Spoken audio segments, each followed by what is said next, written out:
ಆಮೇಲೆ ಕೇಂದ್ರ ಸರ್ಕಾರಕ್ಕೂ ಕೂಡ ಈ ಕಿರುಕುಳವನ್ನು ತಪ್ಪಿಸಲಿಕ್ಕೆ,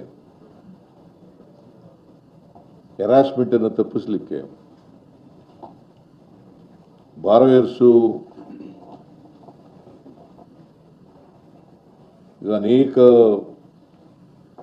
ರೀತಿಯಲ್ಲಿ ಊರು ಬಿಟ್ಟು ಹೋಗೋದು, ಆತ್ಮಹತ್ಯೆ ಮಾಡ್ಕೊಳ್ತಕ್ಕಂಥದ್ದು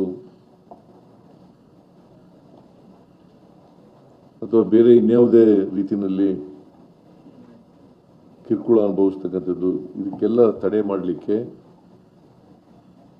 ಕೇಂದ್ರ ಸರ್ಕಾರನೂ ಕೂಡ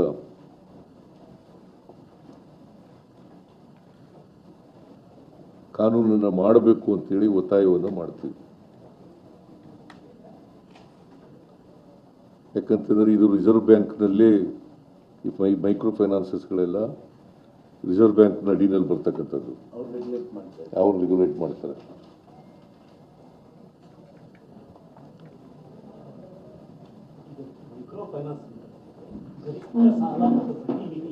ಎಲ್ಲ ಅದು ಈಗ ನಾನು ಒಂದು ಇಲಸ್ಟ್ರೇಷನ್ ನೋಡಿದೆ. ಆ ಇಲಸ್ಟ್ರೇಷನಲ್ಲಿ 17.07%ಗಿಂತ ಜಾಸ್ತಿ ಬಡ್ಡಿ ವಸೂಲು ಮಾಡಬಾರ್ದು ಅಂತ ಇದೆ. ಒಂದು ಇಲಸ್ಟ್ರೇಷನ್ ಅಂದರೆ 20,000 ರೂಪಾಯಿ ಸಾಲ ಕೊಟ್ಟರೆ ಅದು ಏನಾಗುತ್ತೆ, ಕೆಲವು ಎಕ್ಸಾರ್ಬಿಟೆಂಟ್ ಆಗಿ 21%, 24%, 29%, 28% ಈ ಥರ ಮಾಡ್ತಾ ಇದ್ದಾರೆ. ಅದನ್ನು ನಿಯಂತ್ರಣ ಇಲ್ಲ.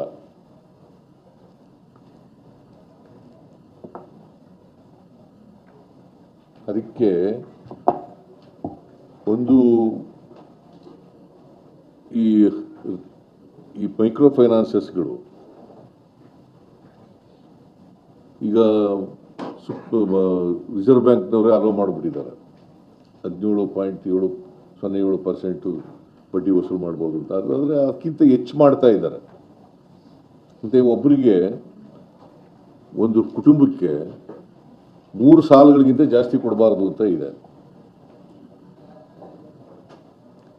ಇವರು 4, 5, 6 ಹಿಂಗೆಲ್ಲ ಕೊಟ್ಬಿಡ್ತಾರೆ.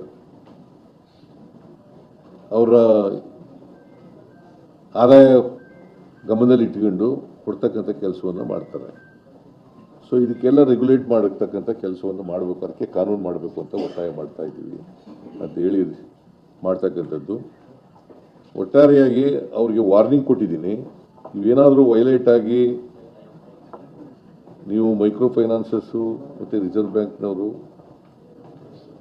ಅವರು ರೆಗ್ಯುಲೇಟ್ ಮಾಡದೆ ಹೋದರೆ the state government will step ಇನ್.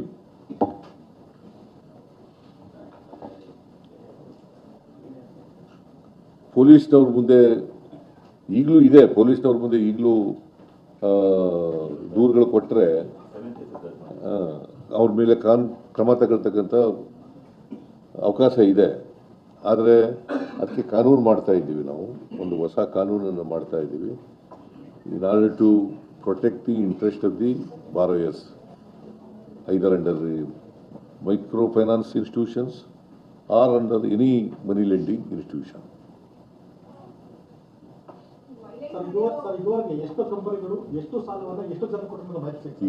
ಈಗ ಸುಮಾರು 39,000ಕ್ಕಿಂತ ಹೆಚ್ಚು ಔಟ್ಸ್ಟ್ಯಾಂಡಿಂಗ್ ಲೋನ್ ಇದೆ ಅಂತ ಎಲ್ಲ ಹೇಳ್ತಾ ಇದ್ದಾರೆ. 39,000ಕ್ಕಿಂತ ಹೆಚ್ಚು. ಕೈ ಸಾಲ ಅಲ್ಲಪ್ಪ,